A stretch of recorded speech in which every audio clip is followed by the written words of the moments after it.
are talking about isotopes. Now isotopes जो बच्चे समझते हैं वो ये समझते हैं कि isotopes का मतलब क्या होता है, having same atomic number.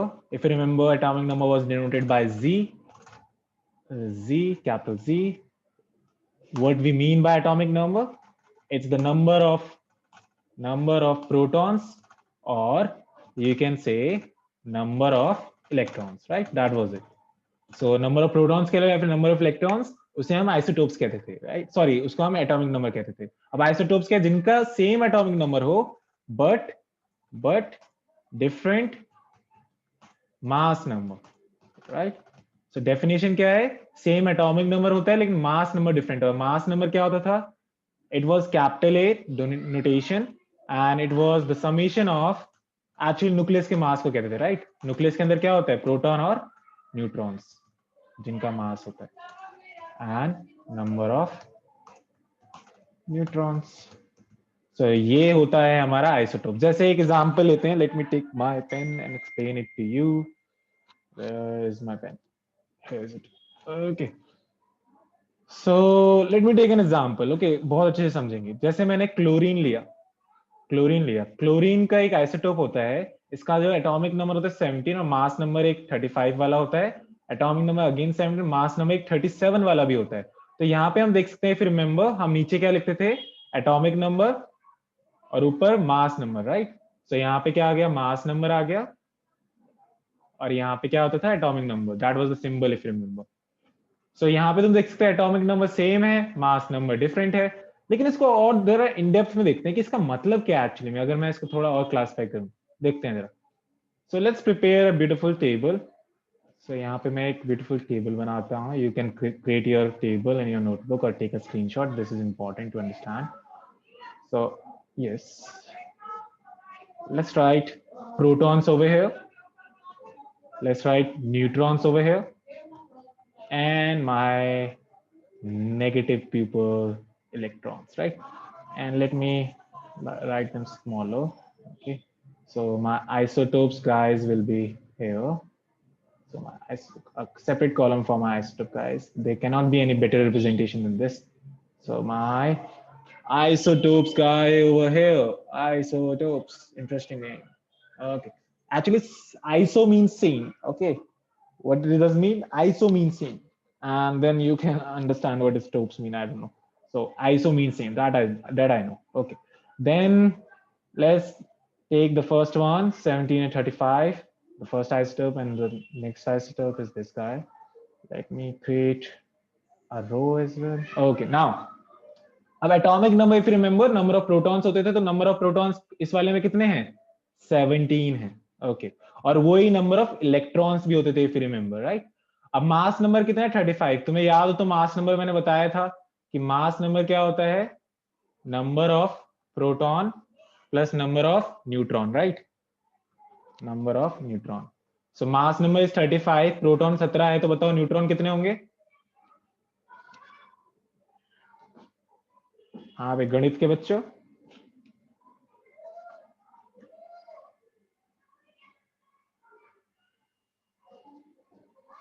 Sir 16.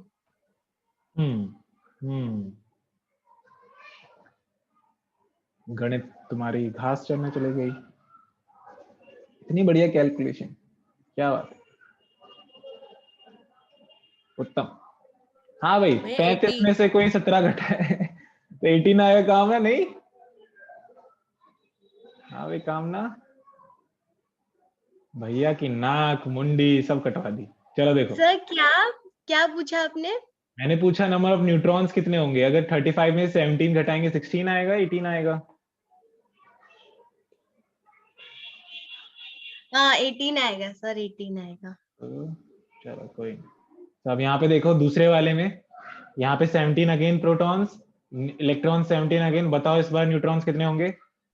20. इस बार 20 होंगे. 20 होंगे. तुम एक चीज नोटिस कर रहे हो कि मतलब कि आइसोटोप्स में नंबर ऑफ न्यूट्रॉन्स क्या होते हैं, डिफरेंट होते हैं, क्योंकि होंगे मास नंबर के इससे इफेक्ट आ रहा है. सो एक और डेफिनेशन वी कैन राइट, जिनके नंबर ऑफ न्यूट्रॉन्स डिफरेंट होते हैं लेकिन प्रोटॉन्स एंड इलेक्ट्रॉन्स क्या होते हैं, सेम. सी कितना interesting. Are you people getting it? Yes. Yes, sir. Yes, sir. So I gave you two definitions. एक तो ये जिनका एटॉमिक नंबर सेम हो, मास नंबर डिफरेंट हो. दूसरा ये जिनका प्रोटॉन इलेक्ट्रॉन नंबर सेम हो, न्यूट्रॉन नंबर डिफरेंट हो. So you can write both the definition. If I am your teacher, if you are explaining all this, I will be very happy with you and I will give you a chocolate. Okay. Though you shouldn't get it because you are not doing your homeworks. Okay. So now there are so many isotopes. Like for hydrogen, there is H1, 1. Not going to discuss everything, just going to give it to you. You can like observe them in your book as well. There are isotopes of carbon. So there are plenty of isotopes for the atoms. Okay. All the isotopes do have the same chemical property. You should remember this. They will perform same chemical properties. Okay. Physical properties can be different, but they will have same chemical properties. That means they will react the same way that others are reacting, but different physical properties. Physical properties. Okay. They will have a different physical properties. Make sense? Yes, everyone? Yes, sir. Pakka? Yes sir एक बार repeat कर दो. हाँ भाई, कौन explain करेगा वैभव को? Anirudh, you do if you can.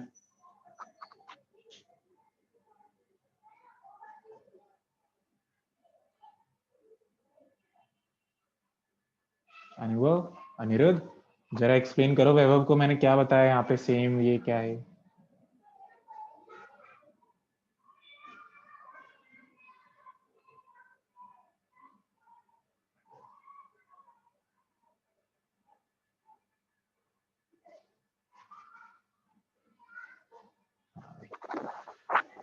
भैया मेरे को नहीं आता, आपने क्या बोल दिया मेरे को करने को?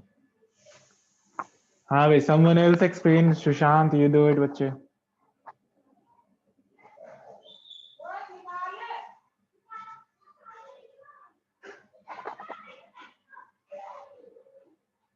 चलो मैं अभी अब चुप ही बैठूंगा जब तक तुम लोग बोलोगे.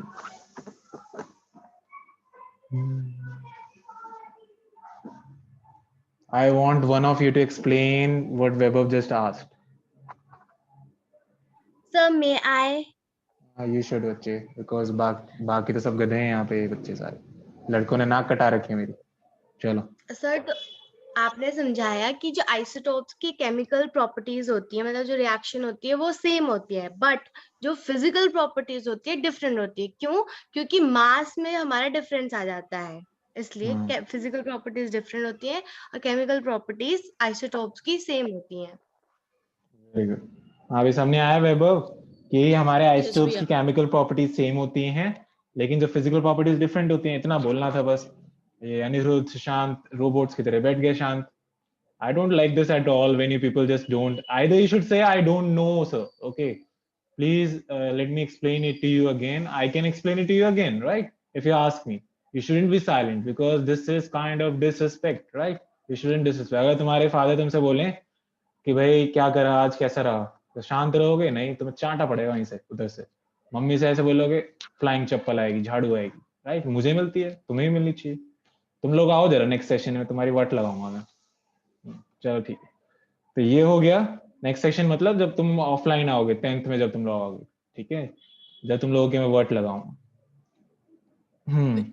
मैं सिर्फ 10th में बुलाओगे ऑफलाइन? बच्चे अब है ही कितना, 1-2 महीना बच्चा है तुम्हारा.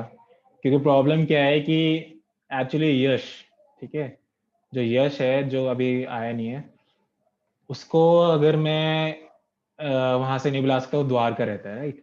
सो ये बहुत बड़ी मेजर प्रॉब्लम है. मैं तुम्हें पढ़ा दूं लेकिन वो रह जाएगा. मैं एक स्टूडेंट का ऐसे कॉस्ट नहीं कर सकता, ठीक है? और तुम लोगों के मैंने से पेरेंट्स से ही बात करी है, तो 2-3 तो लाइक दे आर एक्सेप्टिंग कि हाँ हम भेज देंगे. 3-4 they are saying no. So बहुत ही मिक्स्ड रिव्यूज हैं. So I can not take the risk then, क्योंकि फिर कुछ कहेंगे कि सर ने आप बुला लिया, सर ने नहीं करा. सो मैं फिर ऑनलाइन ही रख रहा हूँ as it is, right?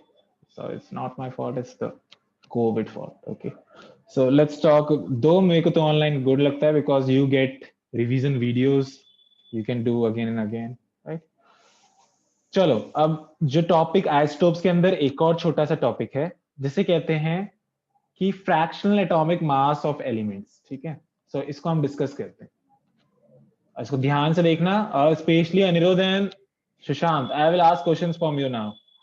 Fractional atomic masses of, otherwise I have the remove button for the individual candidates. This is Zoom meeting, okay? So atomic masses, fractional atomic masses of elements, इसका मतलब क्या है? इसका मतलब ये है, देखो isotopes जो होते हैं, तुम लोग ज्यादा देखोगे आइसोटोप्स, जैसे क्लोरीन के बहुत सारे आइसोटोप्स होते हैं, तो इसका जो एटॉमिक मास होता है, देखो फ्रैक्शनल मतलब कि डेसिमल्स में ऐसा कुछ होता है, राइट?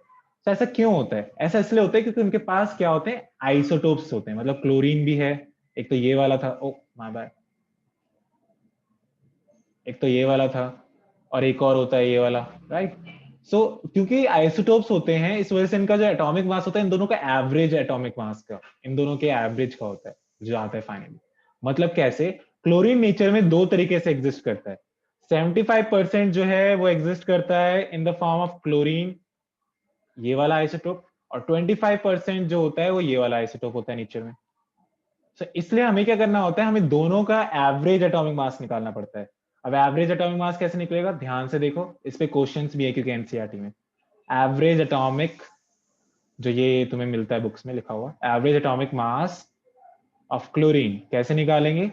जो अबेंडेंस है, इसको कहते हैं अबेंडेंस, मतलब कितना है नेचर में, ठीक है? और ये आइसोटोप कौन सा वाला मैं देख रहा हूँ, राइट? सो यहाँ पे मास नंबर से मल्टीप्लाई करोगे ऑब्वियसली, क्योंकि मास की बात हो रही है, एटॉमिक नंबर की बात नहीं हो रही, मास की बात हो रही है।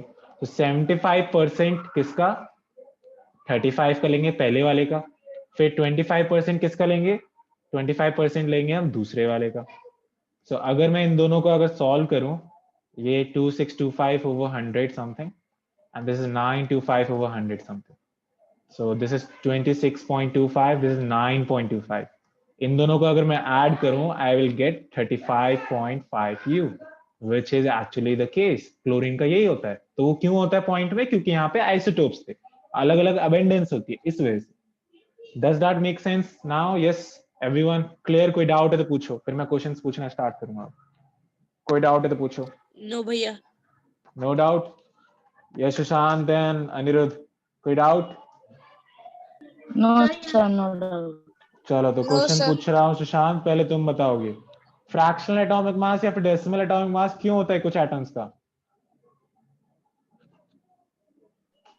क्या सर? फ्रैक्शनल एटॉमिक मास और डेसिमल एटॉमिक मास क्यों होता है कुछ एटम्स का? Focus here, listen to me, okay?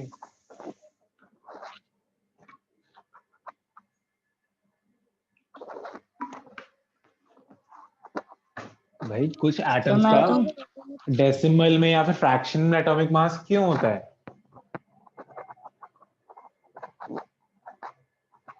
हाँ भैया अनिरुद्ध तुम बताओ। Because of isotopes. गुड। क्या था इसमें सुशांत भाई? सामने आया आइसोटोप्स होता है, इस वजह से होता है क्योंकि जब भी तो एवरेज निकलेगा कुछ आएगा, राइट? सो एवरेज निकालने के लिए what you do abundance times isotope का मास नंबर जो है, राइट? और दोनों को फिर ऐड कर देते हैं, ऐसे आ जाता है। चलो इसके ऊपर कुछ क्वेश्चंस हैं वो करते हैं, ठीक है?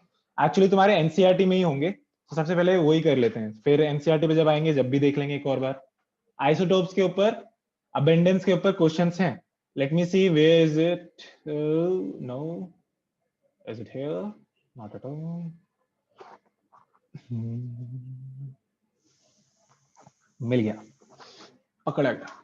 So we are going to do this question number 10. Can you people see? Yes, sir. Yes भैया। Yes, because you are not blind, you should. So 10th question, बहुत ही प्यारा क्वेश्चन, बहुत इजी क्वेश्चन। मैंने बता दिया तुम्हें कैसे निकालते हैं एवरेज एटम अबेंडेंस को मास नंबर से मल्टीप्लाई करते हैं। If bromine atom is available, ध्यान से देखना कि मैं क्वेश्चंस पूछूंगा।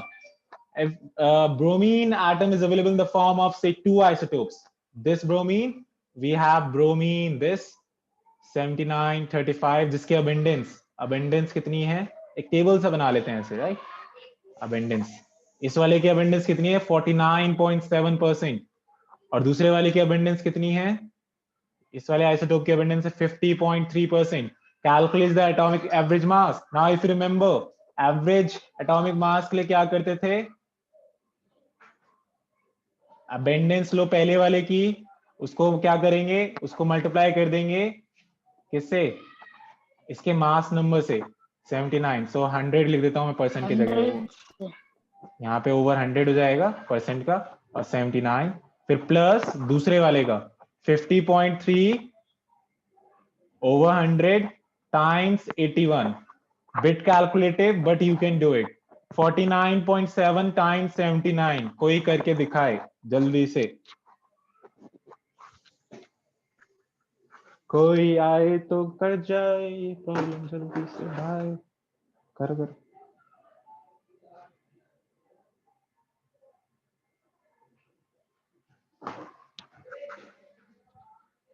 अगर किसी ने स्मार्ट बनने की कोशिश करी, किसी ने कैलकुलेटर निकाला और यूज किया, तो कर लेना, तुम्हारा नुकसान.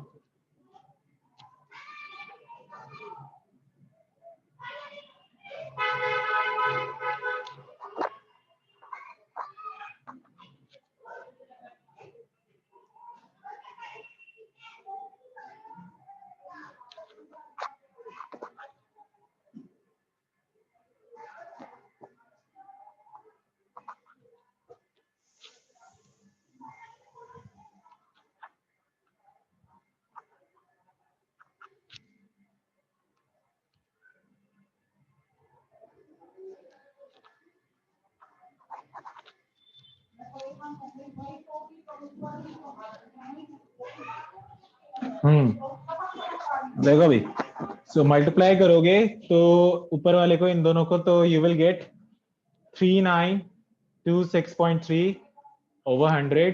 चेक कर लो जिसने निकाला हो. और इधर वाले का आएगा 4074.3 ओवर 100.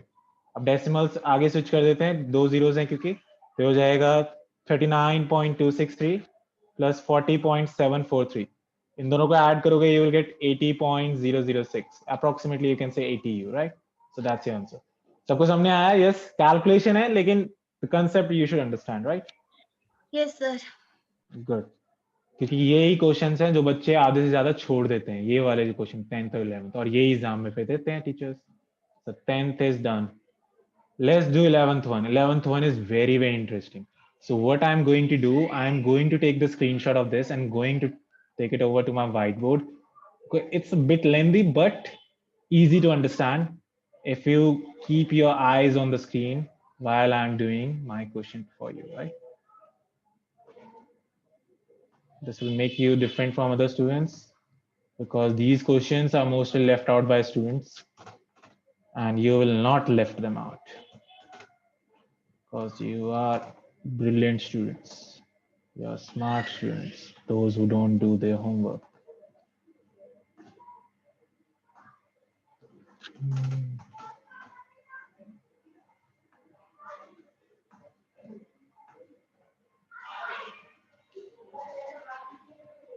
चलो, सो क्वेश्चन है, पहले एक जना कोई क्वेश्चन पढ़े. ये कामना, यू रीड इट बच्चे. The average atomic mass of a sample of an element X is 16.2 U. What are the percentage of isotopes X with atomic number 8 and mass number 16 and X with atomic number 8 and mass number 18 in the sample? तो देखो भाई, इस बार क्या कर रखा है इन्होंने, average atomic mass दे दिया लेकिन परसेंटेज नहीं दी जो अबंडेंस होती थी, राइट? तो हम क्या करते हैं, हम लेट करते हैं, let the abundance percentage of first guy, this guy, be X%, right? जो हमें दे रखी होती थी हम इस बार X% ले रहे हैं. And for other guy, for X18 8, it will be then you can predict 100 minus X%, right? उतनी तो होगी. टोटल परसेंट कितनी होती है? 100 ही तो होती है. जैसे तुमने क्वेश्चंस में देखा होगा, दोनों का सम हमेशा कितना होता है? 100 होता है. अगर मान लो X है तो 100 minus X होगा. Make sense? Yes, everyone? Yes, sir. Okay. Now, if you remember the method to find the average atomic mass, it was the mass number times the abundance. So abundance times the mass number plus again abundance times the mass number, that is 18 over here. And we already have the atomic mass, average atomic mass, that is this 16.2. So X% I will write X over 100 times 16, 100 minus X over 100. Now you can see why students leave it, but it's not that difficult. I will show you how to solve this. It's really easy. 16 times x is 16x over 100. Now let's open this up as well. So if I do this one, you can see 1800 over, you can bring the 18 inside. Okay, just bring the 18 inside, just multiply it with 18.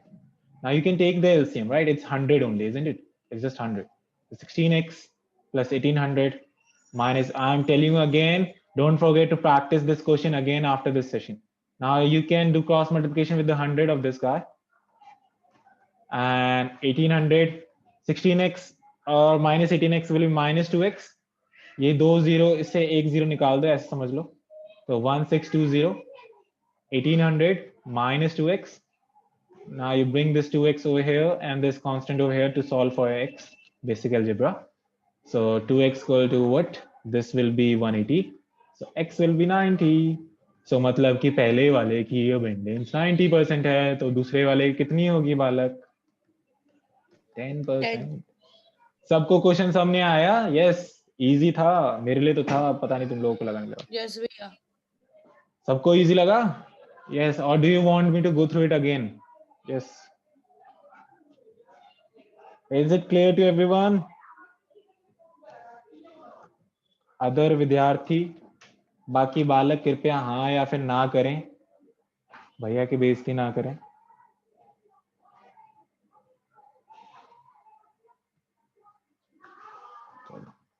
ठीक है. So good. हाँ, सो यहाँ पे हमने isotopes discuss कर लिए, isobars नहीं हो पाए डिस्कस, कोई नहीं. अब मैं तुम लोगों को कुछ होमवर्क दे रहा हूँ, ठीक है? अभी मैं ग्रुप में अपलोड कर रहा हूँ, अभी के अभी देखो व्हाइल वी आर ऑनलाइन, ठीक है?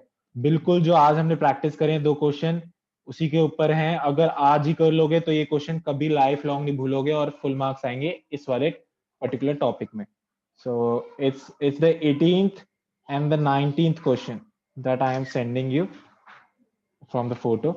So you have to try that question, 18th and the 19th question.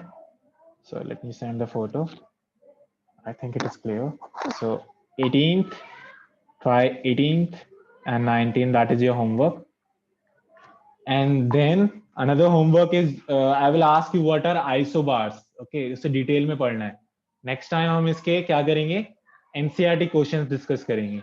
अब ध्यान से सुन लो, जब इसका टेस्ट होगा, इसका मोस्ट प्रोबेबली टेस्ट होगा वेडनेसडे को, नहीं ट्यूसडे को तुम्हारी एक और क्लास होगी, थर्सडे को टेस्ट होगा. जो टेस्ट होगा वो यहाँ पे तुम लोग इंस्टीट्यूट में देने आओगे टेस्ट, ठीक है? मैं चाहता हूँ इसका टेस्ट तुम लोग यहाँ पे मेरे सामने देके जाओ, ठीक है? So I will bring you and I will make you sit बहुत दूर दूर, एक फ्लोर नहीं, थोड़ा रूम डिफरेंस, ठीक है? सो चलो फिर नेक्स्ट टाइम मिलते हैं, ठीक है? टेक केयर, चलो, गुड इवनिंग.